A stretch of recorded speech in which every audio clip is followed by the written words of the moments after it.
O que você faria se ouvisse vozes do passado, presas em um loop eterno? Eu, o cronista, ouvi. Era uma gravação arrepiante, um sinal de rádio puro e sem filtro, vozes distorcidas. Quase inumanas, jargões científicos acelerados, ininteligíveis, um contador digital em contagem regressiva. Tic-tac, implacável, então um silêncio abrupto, gélido, que cortou a alma. Esse som foi capturado, não em um estúdio ou porão secreto, mas em uma estação de escuta abandonada lá no Ártico Siberiano, décadas depois de ser desativada. Um fantasma sônico do que não deveria mais existir, Ania Petrova, uma radiocientista brilhante e com um faro jornalístico aguçado, tropeçou nisso. Ela estava imersa em arquivos digitais desclassificados da Guerra Fria, horas e horas de dados frios, mortos, até que o sinal surgiu uma anomalia que, ao ser ouvida, mudou seu mundo para sempre. A análise inicial foi brutal, revelando fragmentos de instruções altamente complexas. Era o projeto Éter, ultra-secreto soviético. Dito como encerrado, interrompido há muitos e muitos anos, mas o sinal estava ali. E o mais perturbador não era uma gravação antiga, e sim uma transmissão em tempo real. De uma instalação que não existia mais, Anya sentiu o ar rarear, pois aquilo desafiava a lógica, desafiava o tempo. Ela estava sendo arrastada para um mistério que nem a ciência podia explicar. Eu precisava de respostas, o sinal não me deixava dormir. O projeto Éter era minha nova obsessão. Mergulhei fundo nos arquivos documentos desclassificados da Guerra Fria. Era um labirinto, mas eu persisti. Descobri que era um projeto de alto sigilo, focado em manipular energia e matéria. Oficialmente, havia sido encerrado um incidente catastrófico. Diziam os poucos registros, mas os papéis eram contraditórios, incompletos, nada batia. Comecei a caçar ex-cientistas soviéticos, arquivistas, qualquer um com alguma ligação. A maioria sumiu sem deixar rastros, outros, quando encontrados, me olhavam com um medo que eu nunca tinha visto, uma parede de silêncio que me confrontava, mas eu não desisti. Um homem, um velho ex-agente da inteligência soviética, vivendo exilado em uma remota cidade da Sibéria, finalmente cedeu. Estava doente, morrendo, não tinha mais nada a perder. Seus olhos, porém, ainda carregavam o peso de segredos terríveis.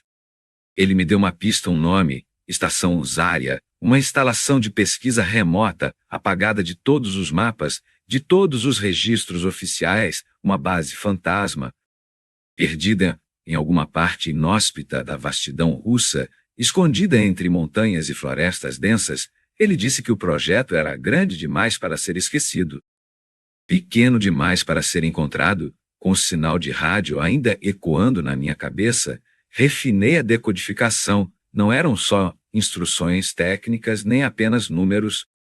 Eram fragmentos de diário de bordo, vozes desesperadas, instabilidade dimensional. Eles diziam desaparecimentos de pessoal. Não era mais só ciência, era algo muito, muito pior. Pessoas sumiam. O sinal falava de um abismo, uma fenda. Eles estavam presos, ou seriam eles ainda lá? Eu não sabia. Mas, a cada nova palavra decifrada, a aposta aumentava. De uma pesquisa científica secreta, o projeto Éter se transformava em um pesadelo que ainda vivia. E eu estava cada vez mais perto de entrar nele. Eu sabia que estava perto. As imagens de satélite, cruas e pixeladas, mostravam uma cicatriz na paisagem, um complexo isolado, meio soterrado pela terra e pela vegetação densa de uma instalação de pesquisa remota no Ártico Siberiano. O ex-agente tinha razão, aquela era a estação Zarya. Havia assinaturas de energia, fracas, intermitentes, mas recentes. Algo pulsava ali, onde nada deveria existir. Organizei a expedição. Clandestina, claro, o terreno era brutal, subindo pelas serras esquecidas, enfrentando o frio cortante e uma névoa que parecia querer nos engolir. Cada passo, um esforço. A sensação de estarmos sendo observados era constante.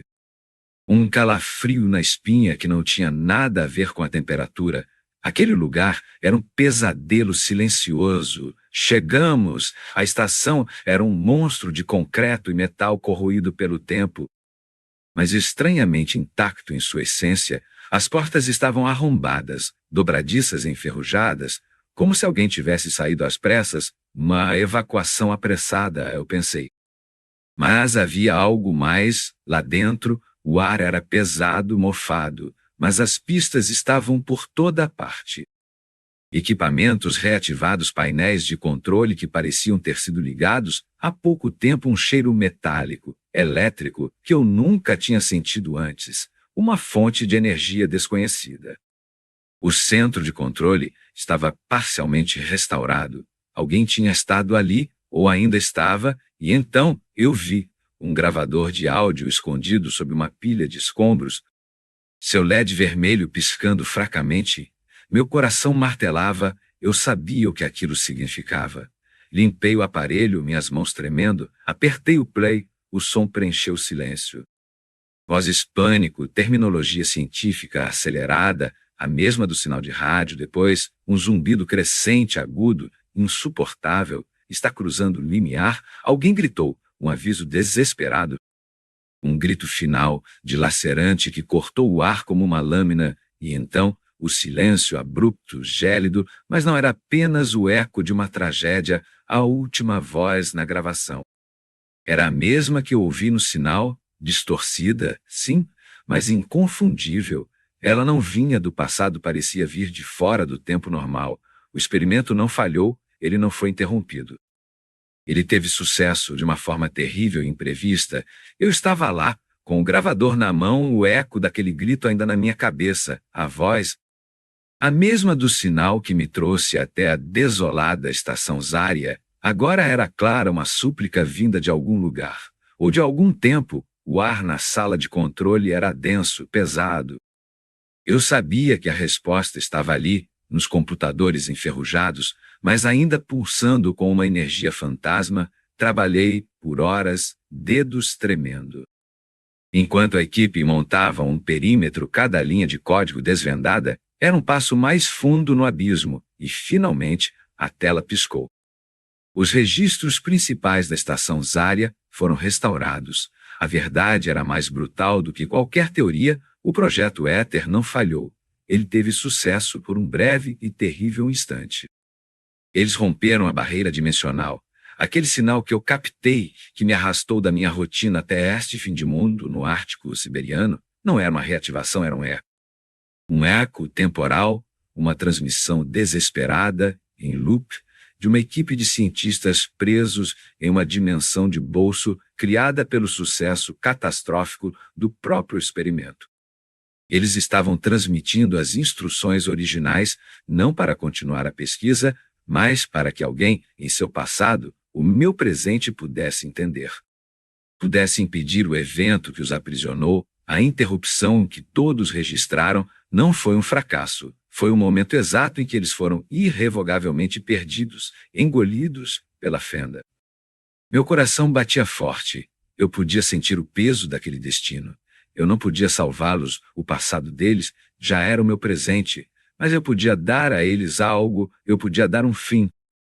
Com as mãos firmes, configurei o transmissor da estação, enviei um contrassinal, não para impedi-los. Isso era impossível, mas para que soubessem que seu sinal foi recebido.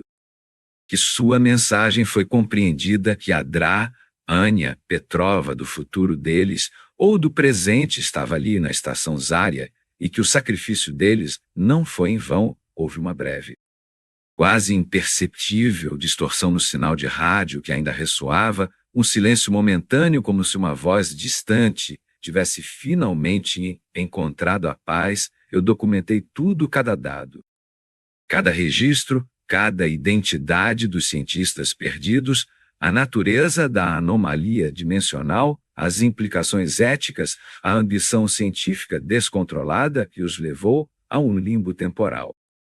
Meu relatório era a prova irrefutável, o mais audacioso e trágico empreendimento científico da União Soviética que o mundo já viu. A estação Zária foi selada. Designada como uma zona de perigo internacional, seus segredos finalmente expostos, nunca mais um experimento assim seria tentado. Lentamente, o sinal de rádio, o eco da tragédia, começou a se desvanecer. Um monumento silencioso a uma ambição que cruzou todos os limites.